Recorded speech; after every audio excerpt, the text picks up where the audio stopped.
with the help of our House Republican majority, we passed the largest tax cuts in American history, and we have to be talking about it.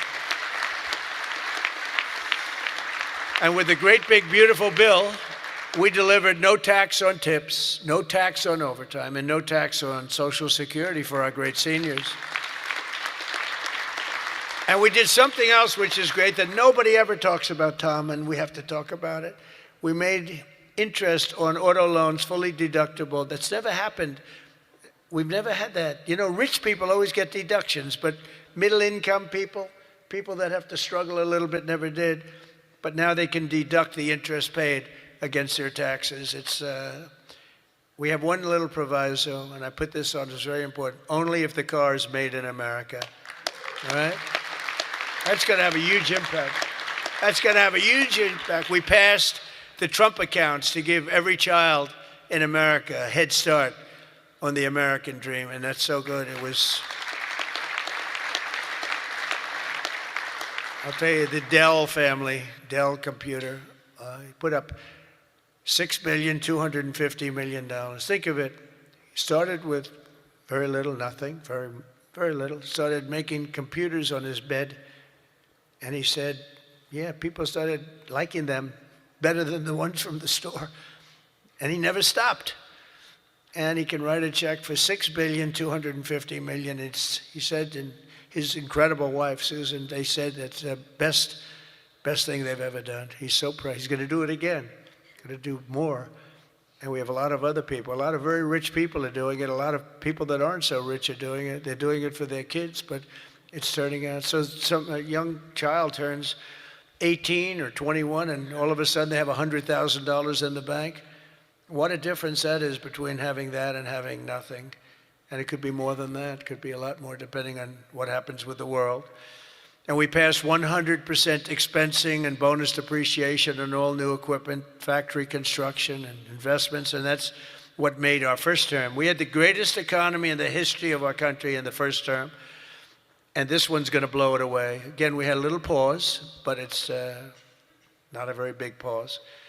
With your help, we also passed the largest regulation cuts in American history, ending the Green New Scam, one of the greatest scams in history, and massively increasing production of American oil, natural gas, and clean, beautiful coal. We brought coal back.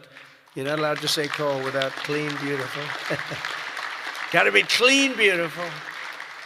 China uses coal. They're building about 65 massive coal plants right now.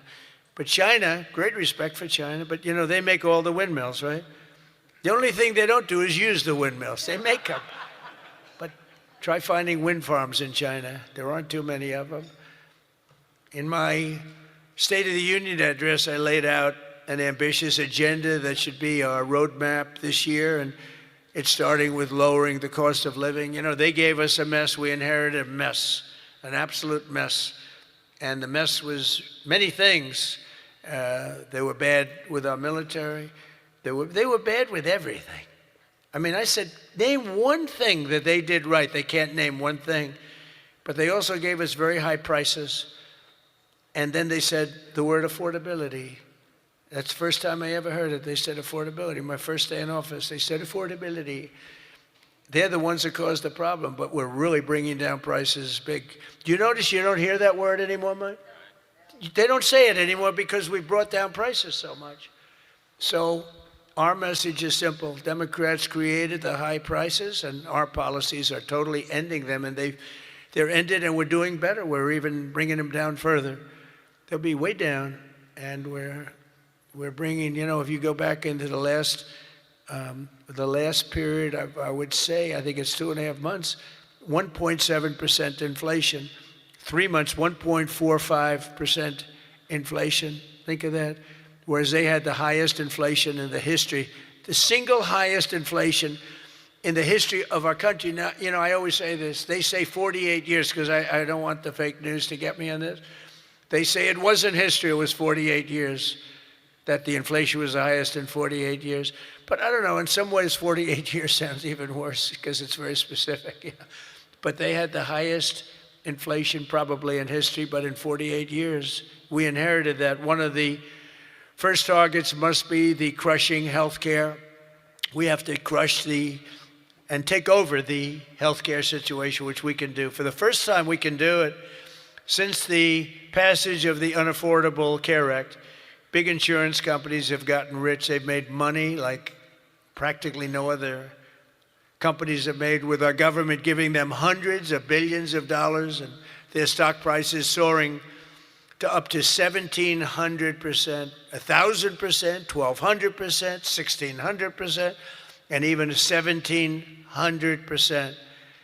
The government gave them essentially trillions of dollars.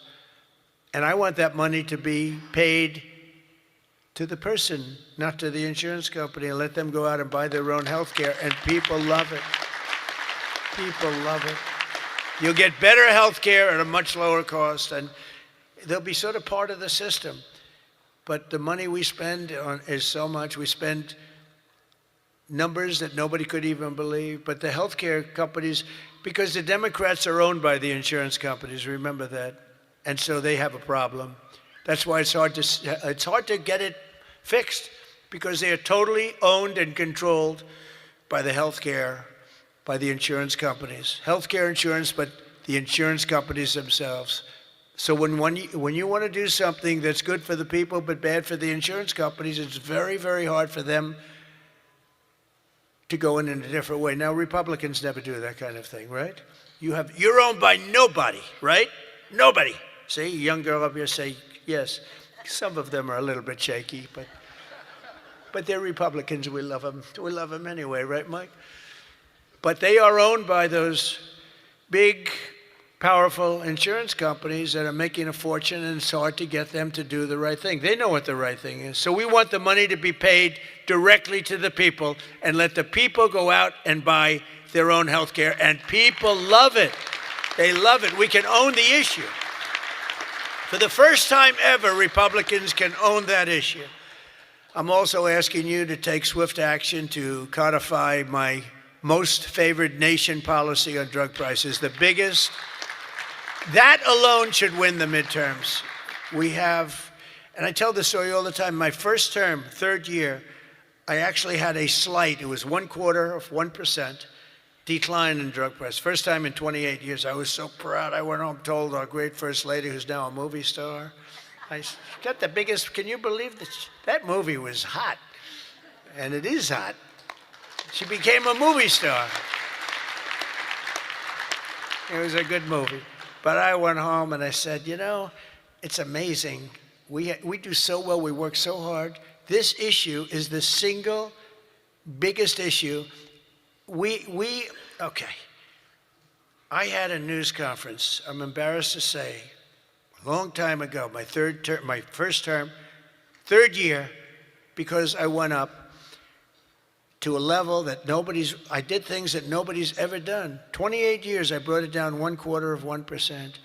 Now I brought it down 80%, 90%, 75%, depending the way it's driving the fake news crazy, because I say 400%, 500%, 600%, depending on the way you want to talk about it, if you want to talk about pricing.